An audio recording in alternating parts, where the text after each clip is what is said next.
Hi guys, welcome back to my channel Lush Foliage. So in today's video I'm going to show you how to propagate the philodendron silver cloud via the stem cutting. So this one was recently purchased, a lot of yellowing on the leaves because it is getting acclimated in the new environment. So the leaves were getting a bit of yellow, but this is what I wanted to show you guys. You can see this is the nod area, and there is a lot of new growth happening. We have 1, 2, 3, 4 shoots coming up, and I wanted to show you how to propagate a philodendron. So I will try to zoom in a little bit to show you where is the area that we are going to be cutting. So right now I'm going to be trying one experiment. Of course I'm going to be cutting it right over here. As you can see, this is where I'm pointing because these are the roots. You can see this, these are the roots, the aerial roots. This is the nod, and we are going to cut it a few centimeters below the nod. And I wanted to experiment something because I have another one over here. This is a root, so I was thinking of cutting a little bit over here as well so that I can get another plant, but I'm not very sure if it's going to be successful. But there is no harm in trying, because any which ways if I'm going to cut it, this is going to be the extra portion. And I noticed that there is one little dried root over here. Probably if I'm going to put it into the soil, it might also give me a pop. Again, I'm not very sure. We can just experiment and see. But before that, we'll have to sterilize our scissors. So I'm just going to quickly sanitize this. So I have some hand sanitizer that I'm just going to put it up on the blade that I'm going to be cutting, just like that. And just clean it off. So I do a lot of cuttings with this scissor, so that's why you can see there's going to be a lot of the sap or the plant milk that has been attached to it. So I have to clean it properly. So now that we have sanitized the scissor, we're going to search for the nod. Let me zoom in once again. So this is where I will be cutting it off.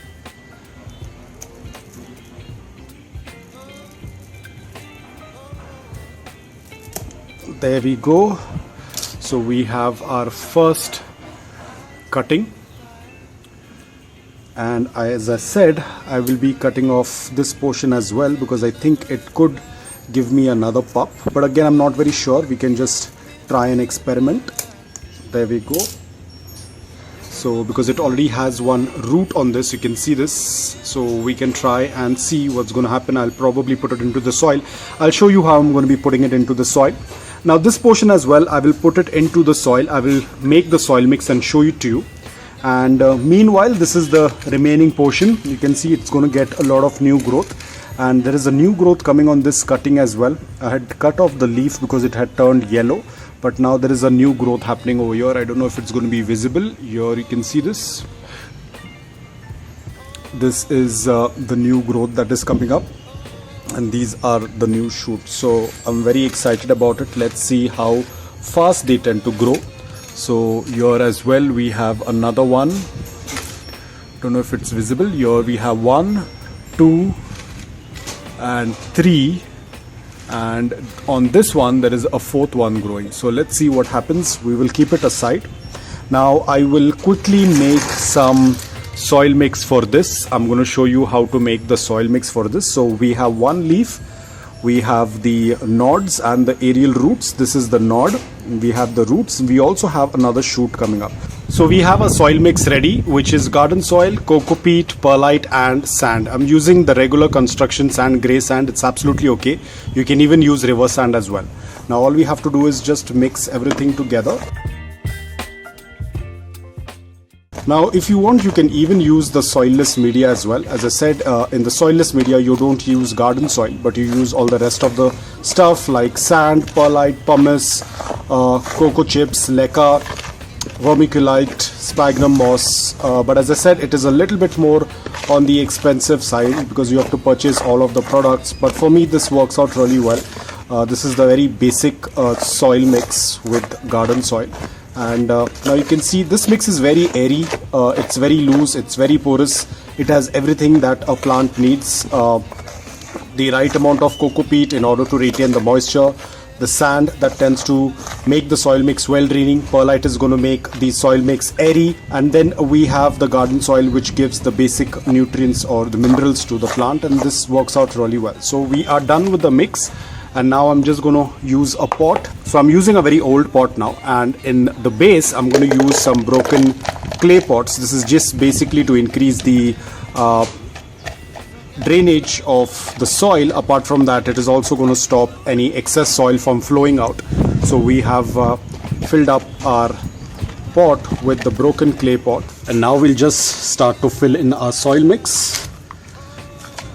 You can see it's very loose, it's very porous, very well draining, very loose. Is going to work out very well for our plant, and that's about it. We will take the cutting and just place it. Now if you want, you can use some fungicide. I don't use any fungicide. We will just place it. Now if you're worried about that shoot that is coming out, you don't have to be worried. The shoot will eventually find its way out of the soil.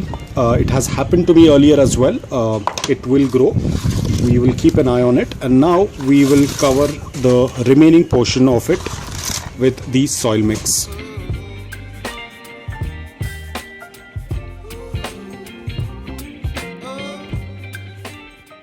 So we are done with the potting. Now it's a little bit windy, so I have to be extremely careful because the plant is not yet anchored its root, so it's going to be very wobbly, or it's going to be very unstable. So I have to keep it in a place where it's not getting disturbed by the wind, but at the same time there is a good amount of indirect but bright light. So this is how it tends to look like.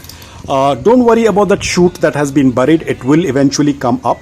It will find its way to the surface, and whenever that happens, I will definitely keep you guys updated about it. So this is how it looks like. And about that small cutting that we made, this is the root area, as you can see.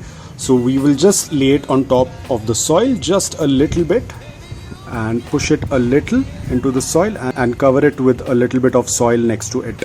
As I said, I'm not very sure if this is going to be successful, but it's always better to give it a try. Any which way, this would have been an extra piece in that, so it's okay to give it a cut.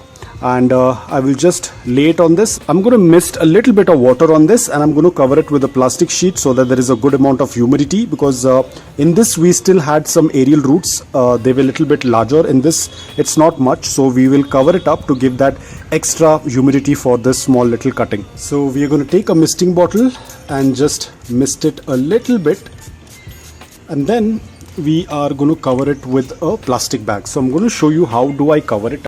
So this is a plastic bag, and these have some holes in it. This is for the air to pass through.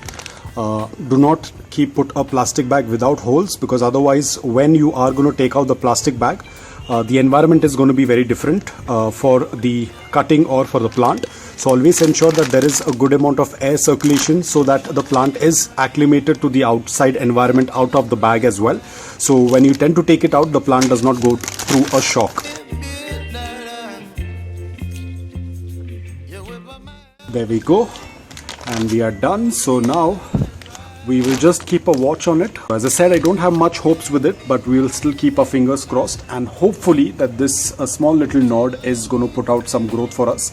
It's going to be kept in indirect bright light. I will be doing a little bit of bottom watering as and when the soil tends to dry. As of now, there is a good amount of moisture because the coco peat was slightly moist, and we have already done a bit of misting, and this plastic bag is going to give that extra moisture and humidity for this cutting. So fingers crossed, let's see how it tends to work out. So that's all about it, guys. I hope that this video was helpful to you. If it was, please hit the like button, and if you're new to my channel, please consider subscribing to it. Until then, take care, stay safe, and keep propagating.